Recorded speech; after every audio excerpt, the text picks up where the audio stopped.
Hello everyone, the knowledge table में आप सभी का स्वागत है। दोस्तों, आज की वीडियो उन सभी अभ्यर्थियों के लिए बहुत ही महत्वपूर्ण होने वाली है जो पिछले कुछ वर्षों से टीचर वैकेंसीज़ का वेट कर रहे थे, परंतु वैकेंसीज़ नहीं आ रही थी।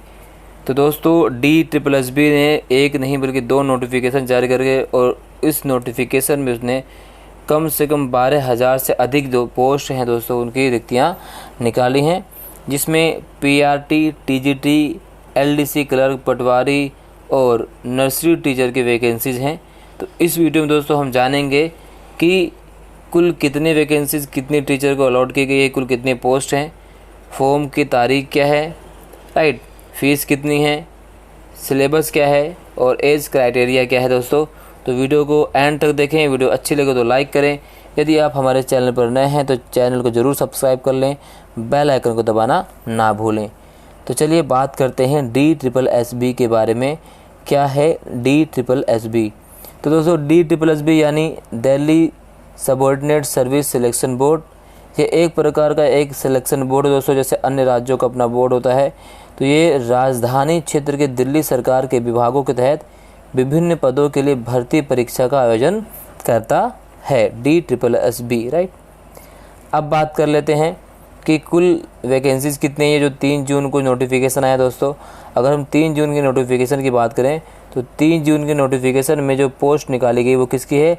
वह दोस्तों वो है TGT यानी ट्रेन ग्रेजुएट और टीचर की, और इसकी कुल जो वैकेंसीज है वो है 5,807 यानी 6,000 के आसपास वैकेंसीज हैं।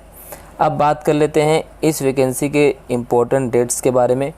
तो एप्लीकेशन की शुरुआत दोस्तों 4 जून से हो चुकी है। अंतिम तारीख क्या है? 3 जुलाई, और फीस पे करने की भी अंतिम तारीख है 3 जुलाई, यानी 3 जुलाई तक आप जो है फॉर्म अप्लाई कर सकते हैं, फॉर्म भर सकते हैं। अब बात करते हैं एप्लीकेशन फ़ीस के बारे में। जर्नल OBC EWS के लिए दोस्तों कुल मात्र 100 रुपये की फ़ीस रखी गई है। इसके अलावा अगर हम बात करें SC ST और फिजिकल हैंडीकैप और ऑल कैटेगरी फीमेल के लिए फ़ीस की जो कीमत है वो है 0 रुपये, यानी इनके लिए किसी प्रकार की कोई फ़ीस नहीं रखी गई है। तो दोस्तों तो आराम से आप फ़ीस जो है फॉर्म भर सकते हैं, क्योंकि फ़ीस की कीमत भी ज़्यादा नहीं रखी गई है और हर बच्चा आसानी से अगर। अब बात कर लेते हैं दोस्तों एज लिमिट की, जो कि बहुत ही इम्पोर्टेंट है, आपको पता होनी चाहिए। तो एज लिमिट दोस्तों जो जनरल की रखी गई है वो क्या है? वो रखी गई है 32 ईयर्स, राइट। 32 साल तक के जो हैं, यानी आप अगर 32 साल के एज के नीचे हैं तो आप इस फॉर्म के लिए एलिजिबल हैं और फॉर्म अप्लाई कर सकते हैं।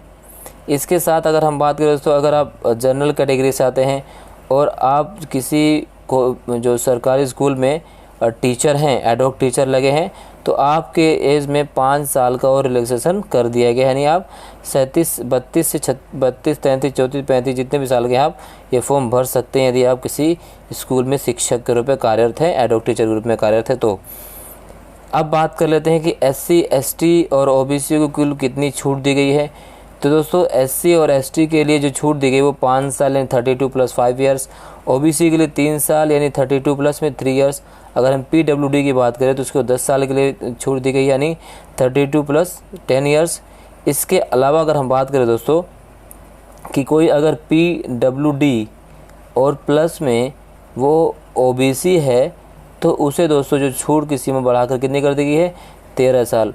इसके अलावा अगर कोई SC और ST से संबंधित है तो उसकी PWD प्लस में SC और ST संबंधित है तो उसकी जो एज की रिलैक्सेशन छूट बढ़ाकर वो 15 साल कर दी गई। यानी अगर आप इस क्राइटेरिया को पूरा करते हैं, इस एज लिमिट को पूरा करते हैं, तो आप DSSB द्वारा निकाली गई वैकेंसी को फिल करने के लिए योग्य हैं। अब हम बात करते हैं दोस्तों एलिजिबिलिटी क्या है, सब्जेक्ट वाइज बात कर लेते हैं।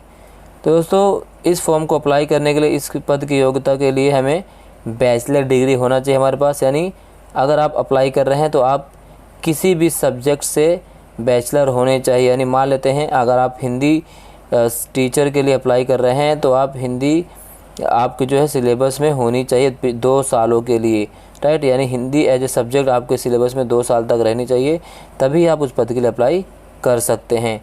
तो इसमें बैचलर डिग्री, रिलेटेड सब्जेक्ट्स होना चाहिए दोस्तों, डिप्लोमा इन ट्रेनिंग एजुकेशन, ठीक है, डिग्री या डिप्लोमा यानी बीएड किया होना चाहिए, डिग्री डीएलएड किया होना चाहिए वो, और सीटेट दोस्तों मस्ट रखा गया है।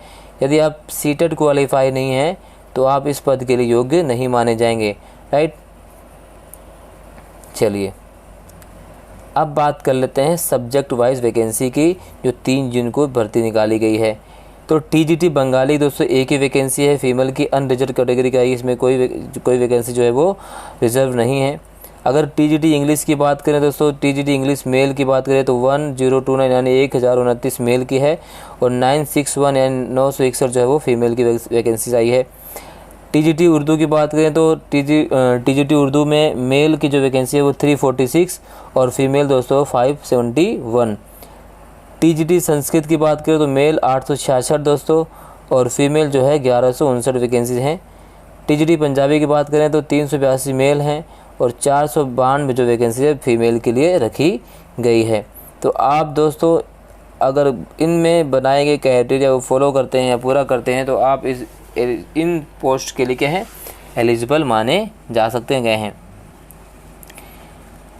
इसके अलावा दोस्तों हम बात कर लेते हैं एक वैकेंसी जो दोस्तों आई थी कब 25 मई को, और उस वैकेंसी में जो टोटल जो पोस्ट थे वो थी 7236, और इसकी जो एप्लीकेशन की जो शुरुआत हुई थी दोस्तों अभी थी वो हुई थी 25 मई को। लास्ट डेट कब थी 24 जून है लास्ट डेट दोस्तों, और एप्लीकेशन फ़ीस जमा करने की भी लास्ट डेट क्या है 24 जून रखी गई है, यानी इस जून 24 तक आप इस वैकेंसी के लिए अप्लाई कर सकते हैं।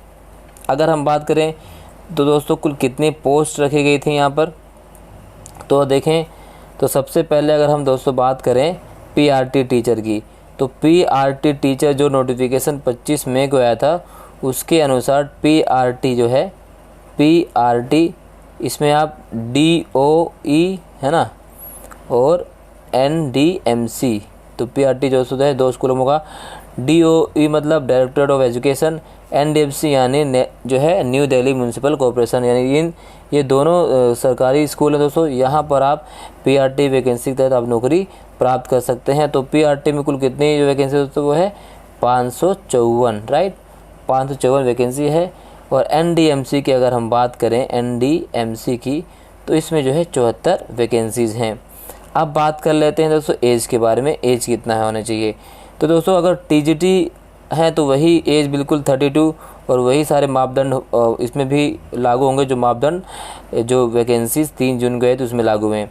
अगर पीआरटी के लिए अगर आप अप्लाई कर रहे हैं तो आप 30 ईयर से कम होने चाहिए, बिलो 30 ईयर्स, ठीक है। उसके बाद एज रिलैक्सेशन की बात करें, जो मैंने आपको पहले बताया था वही एज रिलैक्सेशन यहाँ भी काम करेगा।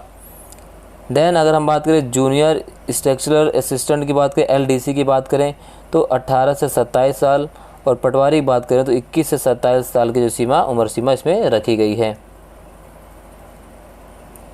अब बात कर लेते हैं दोस्तों पीआरटी टीचर की एलिजिबिलिटी के बारे में। तो पीआरटी टीचर का अप्लाई करने के लिए आपको 10+2 with diploma in elementary education होना होगा, यानी आप अगर 10+2 हैं और आपने एलिमेंट्री एजुकेशन में डिप्लोमा किया हुआ है तो आप आराम से इस पोस्ट के लिए अप्लाई कर सकते हैं।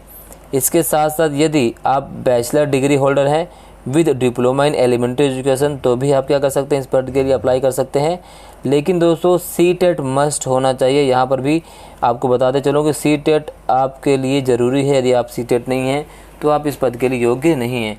बहुत से बच्चे ये भी पूछते हैं कि अभी हम सीटेट जो है परस्यू कर रहे हैं, अभी इसका रिज़ल्ट नहीं आया है।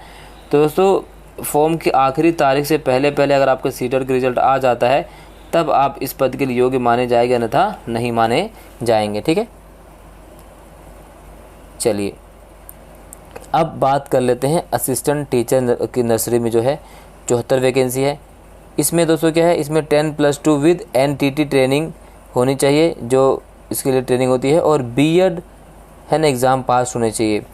इसके अलावा अगर हम बात करें, इसके अलावा अगर NTT के अलावा दोस्तों एक और कोर्स होता है, जैसे बहुत से बच्चे क्या करते हैं ECCE भी करते हैं। अगर आपके पास इसका भी डिप्लोमा है तब भी आप असिस्टेंट टीचर नर्सरी के लिए अप्लाई कर सकते हैं।